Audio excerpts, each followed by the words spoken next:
The sun was harsh that afternoon in Lagos. But what shattered Johnathan had nothing to do with the heat. He stood in the center of his living room, empty. Everything was gone. The TV, the dining table, the couch, even the flower vase he bought during his first wedding anniversary. He stared at the silence, confused. "Amara?" he called. "Mimi? Mara?" No answer. The twins should have been back from school by now, giggling like they always did, fighting over who got to hug Daddy first. But the house was empty. Then he saw it. A white paper lying on the floor near the front door. He bent down, picked it up, and read, "I'm sorry, Johnathan. I had to go. My conscience wouldn't let me stay. I cheated on you. Mimi and Mara are not your daughters. I can't continue living a lie. I'm taking the properties because I suffered with you to build all of it. Please, take care of yourself. Amara." The room spun. He dropped the paper. His legs gave out. He sank to the ground, breathing hard, as if someone had just punched the air out of his lungs. But no, this was worse than a punch. This was a bullet through his chest. "No, no," he whispered, shaking his head, his eyes wide with disbelief. "Not my Amara, not my girls." His mind raced with memories, how she held his hands during their toughest days, how they laughed during the twins' 5th birthday, how she once told him, "Even if we lose everything, I'll never leave you." Now, she was gone, and so were the children he raised like his own. The pain didn't come all at once. It started like a numbness in his chest. Then a storm. He screamed. He smashed the photo frame on the wall. He pulled down the curtains. He wept until there were no more tears. That night, Johnathan sat in the corner of his empty home with just one baggy's old work bag filled with auto repair tools. The tools that built his life. The same tools that now meant nothing to him. And for the next 2 months, that bag was all he had staying at Oshodi under bridge. Dirty, crowded, loud. But it was his home now.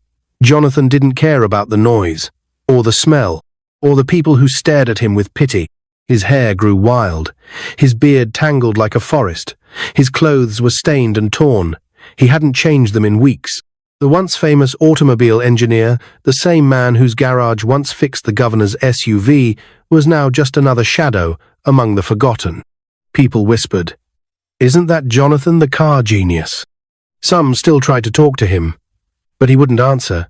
He just sat in silence, clutching his tool bag like it was the last piece of his broken heart. What no one knew was this: Johnathan's hands still remembered. His brain still worked. His heart was still good. He had lost everything, but not his skill. Then came the afternoon that changed everything. The Lagos highway was hot, and the air smelled of burnt tires and diesel. Traffic stretched for miles. Honks, yells, sweat. Johnathan walked slowly by the roadside, dragging his bag like a lifeline. Then he saw her. A black Bentley was parked awkwardly on the shoulder, its hazard lights blinking. A young woman, dressed in a clean white blazer and heels, was trying desperately to restart the engine. She looked frustrated, worried. She checked her wristwatch again and again. Her face was covered in sweat, but she still looked elegant. Johnathan watched for a second. Something in him stirred. He stepped forward quietly and spoke. "I can help you fix it." The woman looked up, startled. Before her stood a man who looked like he hadn't bathed in days. His shirt was ripped. His trousers hung loosely on his bony frame. His eyes, though tired, were calm. The woman hesitated. Who are you?" "My name is Johnathan," he replied simply. "I was an automobile engineer. I still am." She blinked. Her mind raced. She had a board meeting in 45 minutes, one that could change everything for her company. She nodded slowly. "If you mess it up, I'll call security." Johnathan didn't reply. He just dropped to his knees, opened his tool bag, and got to work. He checked the engine, touched the battery, tightened a loose cable, and adjusted a few wires. Then he stood up and said, "Try it now." The woman slid into the driver's seat, turned the key, and the engine roared to life. Her mouth fell open. "What?" Johnathan dusted his hands and stepped back. She jumped out of the car, stunned. "How did you do that? Who are you really?" Johnathan gave a tired smile. Then he told her everything. He told her about Amara, about the letter, about the twins, about the months of silence, the pain, the shame, about Oshodi Bridge, about losing the will to live. The woman listened, frozen. Her name was Monica Johnson. She didn't say much at first. She just kept staring at him, this broken man who, despite everything, still chose to help a stranger. What Johnathan didn't know was this. Monica was no ordinary woman. She was the CEO of Bright Future Technology Zone of Africa's top tech companies. A billionaire, a genius, a woman raised by one of Nigeria's wealthiest men. Her apps were used by children in rural schools. Her tech helped the police track criminals using call data. She was a powerhouse. And here she was, saved by a homeless man. Her throat tightened. She blinked back tears. "I want to do something for you," she said softly. Before Johnathan could speak, she had already picked up her phone. "Come with me." He hesitated. She smiled gently. "Trust me, this is just the beginning."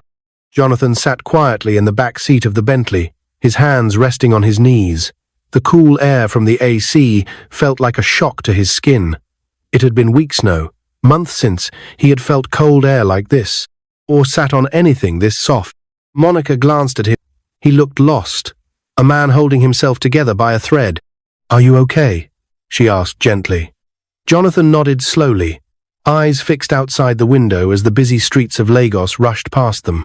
Soon, they turned off the main road, entered a gated estate with armed security, and pulled into a driveway paved with smooth marble stone. The gate slid open automatically, revealing a mansion so large and beautiful it almost didn't feel real. Johnathan's breath caught in his throat. Was this where she lived? He stepped out carefully, afraid to touch anything. His worn-out shoes made no sound on the shiny floor. The marble stairs, the fountains, the manicured flower sit felt like walking inside a dream. "Come," Monica said, smiling. "We'll get you cleaned up first." The barber shop smelled of mint and clean towels. Monica sat nearby, watching as the barber carefully trimmed Johnathan's tangled beard, then worked on his overgrown hair. The man in the mirror began to change before her eyes. Gone was the wild, broken stranger from under the bridge. Now, a clean-shaven, sharp-looking man with strong features stared back. His eyes, still tired, had a spark, a memory of who he used to be. After the haircut, Monica handed him a fresh outfit, dark jeans, a crisp blue shirt, black sneakers. Johnathan changed in the restroom. When he stepped out, Monica blinked. He looked completely different. "You clean up nicely," she said, trying not to smile too wide. Johnathan chuckled shyly. "I haven't worn new clothes in months."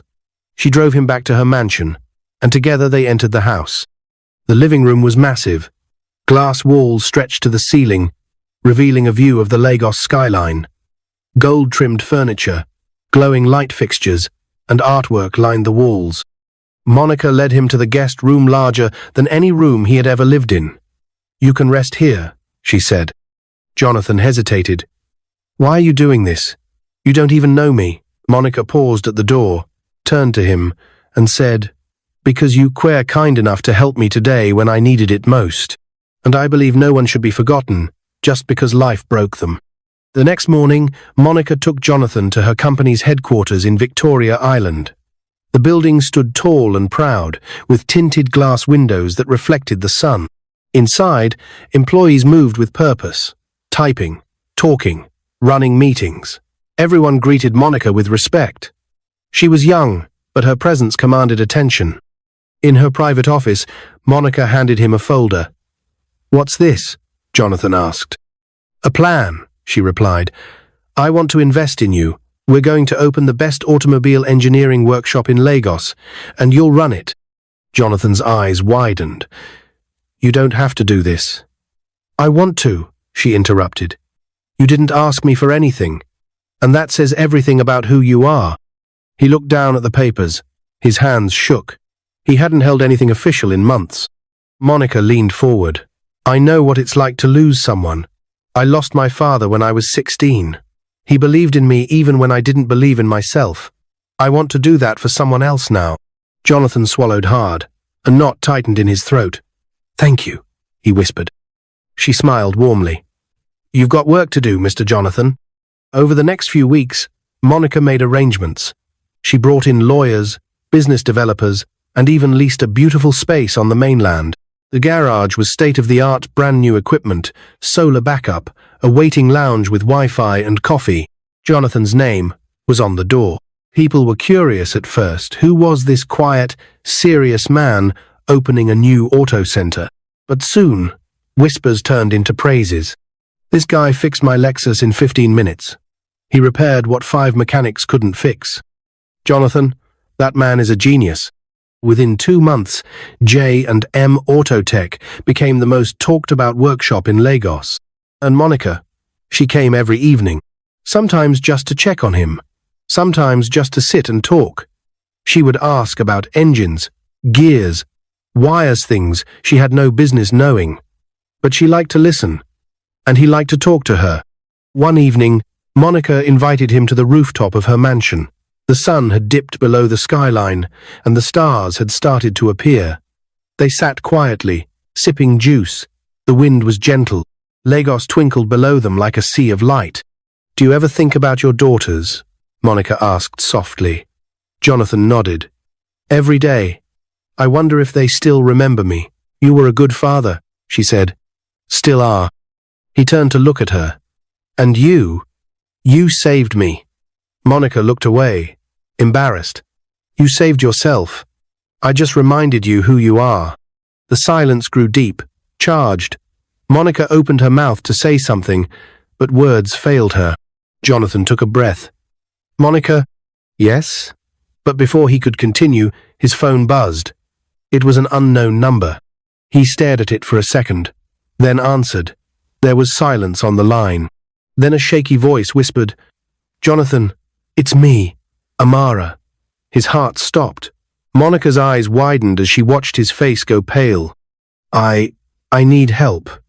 Amara's voice trembled. "Please, I have no one else to turn to. The girls, Mimi and Mara, they need you." Johnathan stood frozen, the phone still at his ear. "Where are you?" he asked quietly. Her answer was barely a whisper. "Outside your gate." Johnathan stood by the door, motionless. The phone was still pressed against his ear, even though the call had ended. Outside his gate, his hands trembled slightly. For months, he had dreamed of this moment, feared it, begged for it, and now it was happening. Amara, the woman who tore his world apart, the woman who stole his joy, his daughters, his peace. He turned slowly toward Monica, who was watching him with gentle eyes.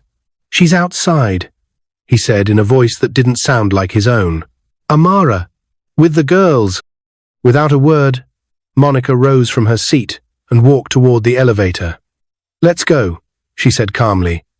"I'll come with you." The mansion gates opened slowly, revealing the shadows just beyond the warm pool of light spilling onto the driveway. A weak figure stepped into view barefoot, thin, her wrapper barely tied around her waist. Her eyes were sunken, her lips cracked, her hair untamed. It was Amara. She looked nothing like the woman Johnathan had once loved, the woman who had captivated people with her beauty and grace, the woman strangers used to call Miss Nigeria. That version of Amara was gone. Behind her, clutching each other's hands, were 2 little girls, 7 years old now, Mimi and Mara. Their faces were tired, their clothes dusty, their cheeks streaked with dry tears. But their eyes still held the same light. The moment they saw Johnathan, the silence shattered. "Daddy!" they both screamed. They ran, no hesitation, no fear, just tiny feet slapping against the pavement. Johnathan dropped to his knees and opened his arms, just in time to catch them. They crashed into him, sobbing, holding him tight, their small hands clinging to his shirt like it was the only thing keeping them safe. "I missed you," Mimi cried. "I thought you forgot us," Mara whispered. Johnathan didn't speak. He just held them. His chest rose and fell with shaky breaths. His hands trembled as he stroked their hair. Monica stood a few steps behind, watching silently. Then, slowly, Johnathan raised his head and looked at Amara. She stood with her head bowed, not daring to meet his gaze. "Come inside," he said, surprising even himself. Inside the living room, Monica handed the girls juice and warm food, and led them to a guest room where they could rest. The girls hesitated to leave their father, but he reassured them with a smile and a gentle nod. Then it was just Johnathan, Amara, and Monica in the room. The silence was heavy. Amara sat on the edge of a sofa, her hands trembling.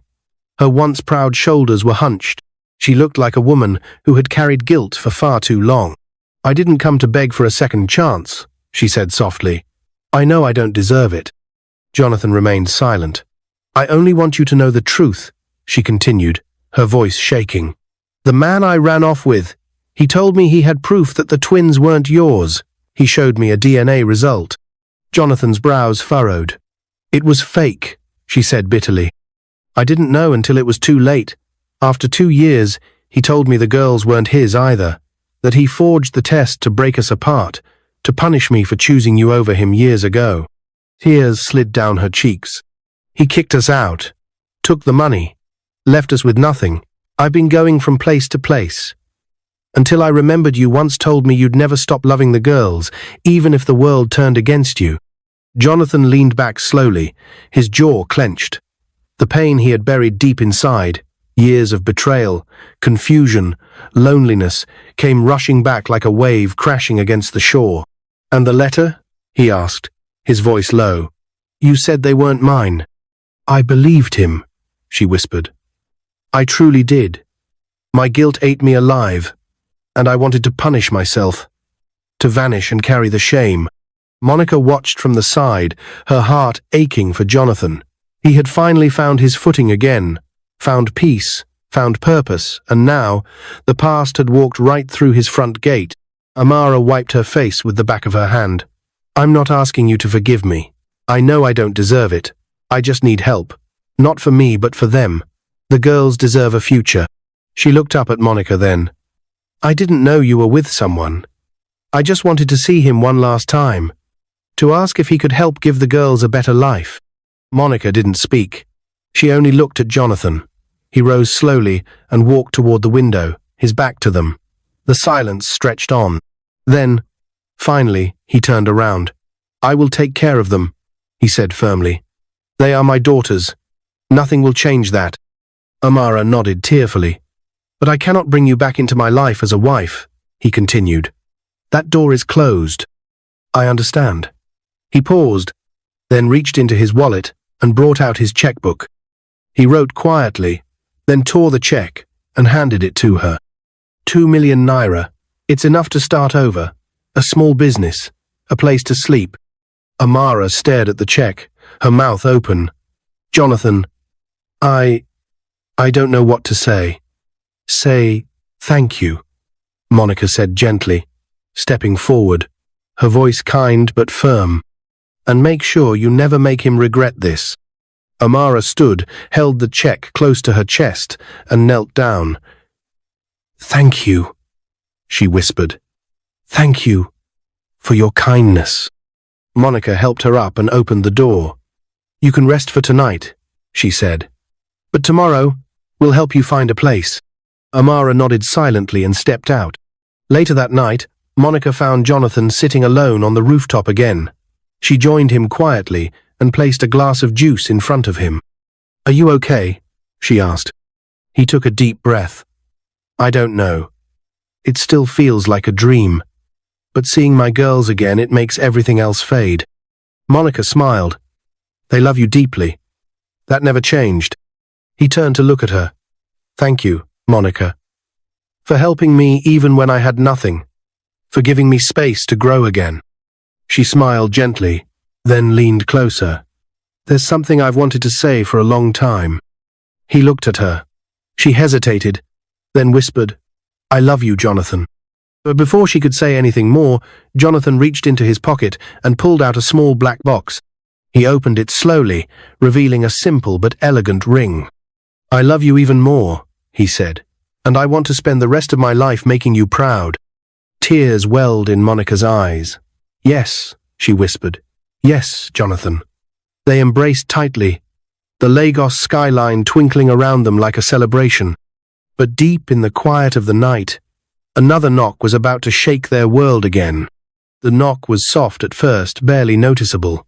Johnathan and Monica were still on the rooftop, wrapped in the kind of quiet that only follows a deep confession of love. The stars blinked above them, the night air calm and filled with promise. Monica rested her head on Jonathan's shoulder, her hand gently brushing against his. Then the knock came again, more urgent. They both turned their heads toward the stairway, leading back down to the main floor. Johnathan stood up slowly. "I'll check," he said, his voice cautious.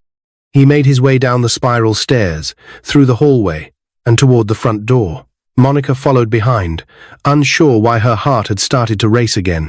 When Johnathan opened the door, a man stood there, tall, slim, clean-shaven, sharp jaw. He looked like he had money, the kind of person who didn't wait long for answers. He wore a white linen shirt, sleeves rolled, and a gold chain shimmered faintly around his neck. "Good evening," the man said smoothly. "Is Amara here?" Jonathan's heart dropped. Monica stepped forward slowly. "Who are you?" The man smiled without warmth. "My name is Maxwell. I know Amara." "Are you the one she ran away with?" Johnathan asked, his voice low and steady. Maxwell tilted his head slightly. "That's not really important anymore, is it? I just came to make sure she's not spreading lies." Monica narrowed her eyes. "Lies?" "Yes," Maxwell said casually. "She's been walking around telling people I faked a DNA test, that I took her money and left her with nothing. None of that is true. She's just bitter because things didn't work out." Johnathan took a step forward, his jaw tightening. "You destroyed her. You lied to her. You took her away from her family. And now you want to rewrite the story?" Maxwell chuckled. "She made her own choices. Don't make me the villain." "You are the villain," Monica said sharply, "and you're not welcome here." Maxwell held up his hands. "Relax. I'm not here to start drama. I just wanted to be sure she doesn't drag my name through the mud." Just then, Amara appeared at the end of the hallway, holding Mimi and Mara's hands. The girls froze the moment they saw Maxwell. Amara's face drained of color. "I told you never to come near me again," she said quietly, her voice shaking. Maxwell raised his eyebrows. "I thought you'd be a bit more grateful. You wanted to start over, didn't you? I gave you that chance." "You destroyed my life," she snapped. "You showed me a fake DNA test to steal me from my husband. You tricked me into leaving everything behind. And when I had nothing left to give, you threw us out." The girls gripped her hands tighter. Maxwell's tone shifted, colder now. "Careful, Amara. I know things too. Things that could damage your precious reputation even more." Monica stepped in front of him. "Leave. Now." Maxwell looked around at everyone in the room, his eyes calculating. Then, with a shrug, he turned and walked away. But just before the gate closed behind him, he turned and said, "Enjoy your happy ending, Johnathan. Just know that not every story stays perfect forever." That night, after the tension settled, Johnathan sat in the girls' room, watching them sleep. Mimi had curled up close to Mara, both of them holding onto the same teddy bear Monica had given them when they arrived. He had missed 5 years of their lives, 5 birthdays, hundreds of hugs and good nights. But they were here now, safe. Behind him, Monica walked in with a blanket. "You've been sitting here a long time." Johnathan nodded. "I'm afraid." She knelt beside him. "Of what?"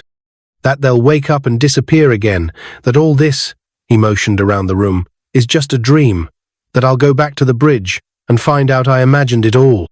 Monica reached for his hand and squeezed it. "This is real, Johnathan. You're not alone anymore." He looked at her. "Even with Maxwell showing up?" "I'm not scared of men like him," she said. "He had power once. But you have purpose." Johnathan smiled faintly. "I love you, Monica," she smiled back. "And I love you." 3 months later, Lagos buzzed with news of the wedding between Johnathan and Monica Johnson, tech billionaire. and the once homeless engineer, who now owned one of the biggest automobile workshops in the city. Their wedding was simple but elegant, not a flashy show, but a celebration of second chances, healing, and love. Amara sat quietly in the front row, dressed in a simple gown.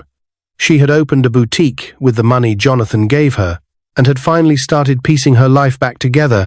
She didn't smile much, but her eyes followed every moment of the ceremony. Mimi and Mara served as flower girls.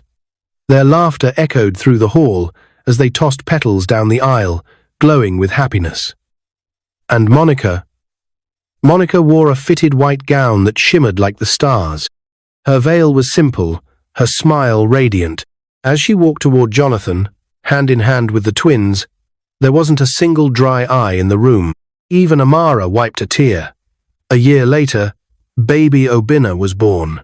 He had Jonathan's deep eyes and Monica's curious smile. The whole house seemed to come alive. Again jiggles, toys, baby bottles, and lullabies filled every corner. Monica became more than a CEO. She became a mother of 3. And Johnathan, once a man broken by betrayal, was now a father, husband, and one of the most respected business owners in Lagos. People traveled from far places to visit J.M. Autotech. And sometimes, while Monica hosted conferences and tech expos, Johnathan would be under a car hood with grease on his hands, teaching young apprentices the magic of engines. But one afternoon, as Monica flipped through old photographs in her home office, a strange email landed in her inbox.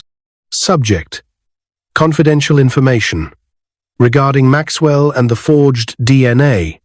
Results. She opened it. Her eyes widened. Attached were scanned, documentarial, DNA results, voice recordings, evidence. The twins were, in fact, biologically Jonathan's all along. Monica's heart raced. She stood up and ran to find Johnathan. When he read the email, he sat back in stunned silence. So he knew, Johnathan said slowly.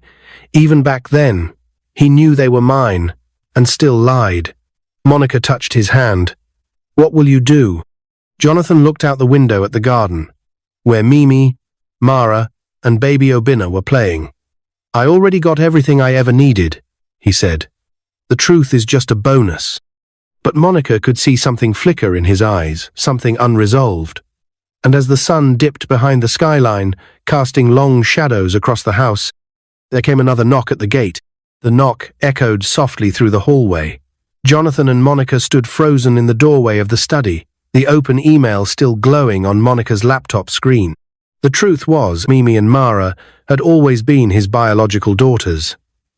The pain he endured, the years lost, the heartbreak of it had been built on a lie. But now, this knock.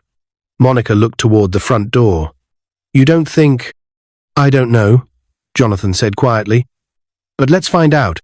They walked side by side, slowly, as if afraid the truth waiting outside might be heavier than the one they had just uncovered. When Johnathan opened the door, he wasn't met with Maxwell's smug grin or Amara's tearful eyes. Instead, a young woman stood there, dressed in a navy blue jacket, with a press badge clipped to her lapel. Good afternoon, she said softly. My name is Fola. I'm a journalist with The Guardian Nigeria. I apologize for coming to your home unannounced, but I believe your story deserves to be heard. Johnathan blinked. My story? Yes, Fola replied. The story of how a homeless man helped a billionaire woman with a broken car and changed both their lives. How that man went from sleeping under a shoddy bridge to owning the most successful auto workshop in Lagos. How he became a father again, a husband, and a symbol of hope. Monica and Johnathan exchanged a surprised glance. We didn't go public with any of that, Monica said carefully. I know, Fola said, but someone anonymously sent us your wedding video and details about the garage. I've done my research. What you've both built, the lives you've touched. It's not just inspiring, it's transformative. Johnathan hesitated. Why now? Fola stepped forward slightly. Because Nigeria needs real stories. Not just celebrity gossip or political scandals. We need stories that remind people that even after deep pain, there's still healing. That even after betrayal, there's still kindness. Your story could give thousands of people hope. Monica glanced at Johnathan, who seemed lost in thought. Then he said, "Come back tomorrow. Let us think about it." Fowler nodded respectfully. "Thank you, sir." "Ma'am, I'll be in touch." As she walked away, Johnathan closed the door slowly and looked at Monica. "You think we should do it?" She smiled. "I think the world needs more Jonathans." The next morning, Monica found herself watching from the window as Johnathan tied a small apron around baby Obinna and lifted him gently onto the table in the garden.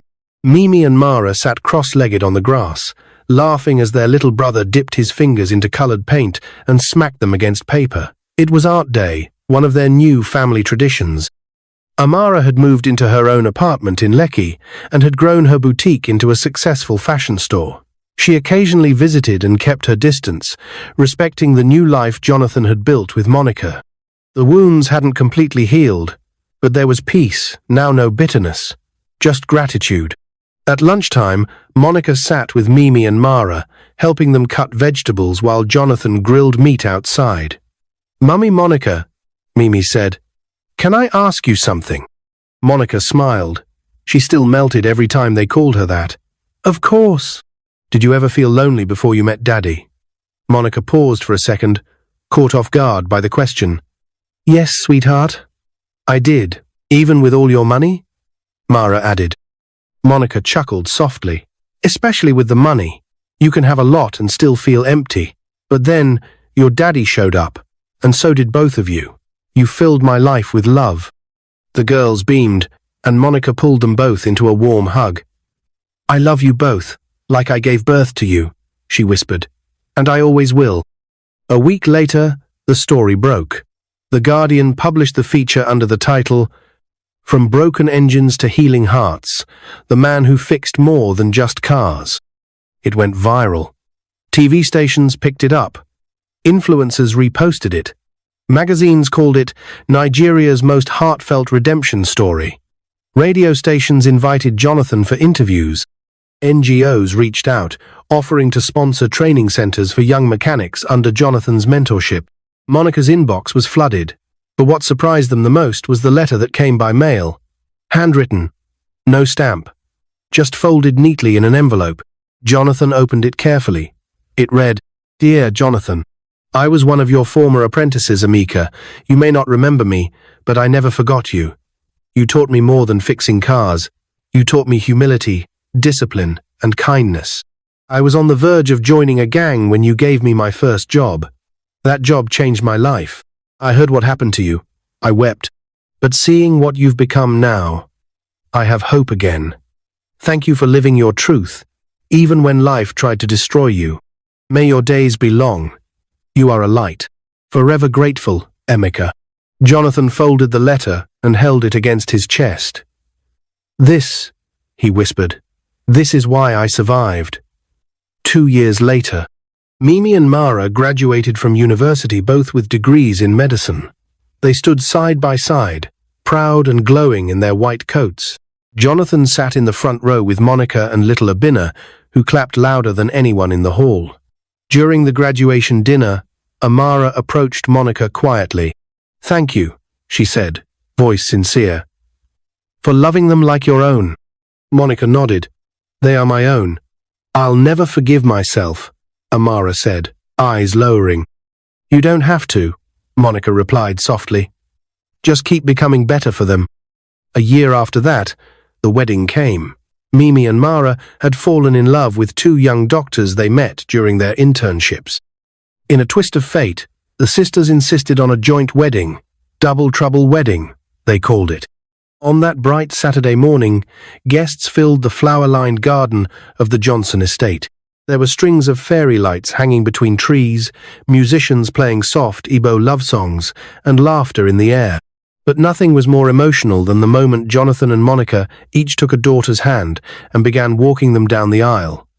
Mimi turned to her father, her eyes glassy. "Thank you, Daddy." "For what?" he whispered. "For not giving up." On the other side, Mara looked at Monica. And thank you for being the mum who showed up when we needed one the most. Monica squeezed her hand. Always. At the end of the aisle, Amara watched them dressed in a simple green lace gown, holding a bouquet of yellow roses. She smiled through tears. Her heart ached, but it also healed.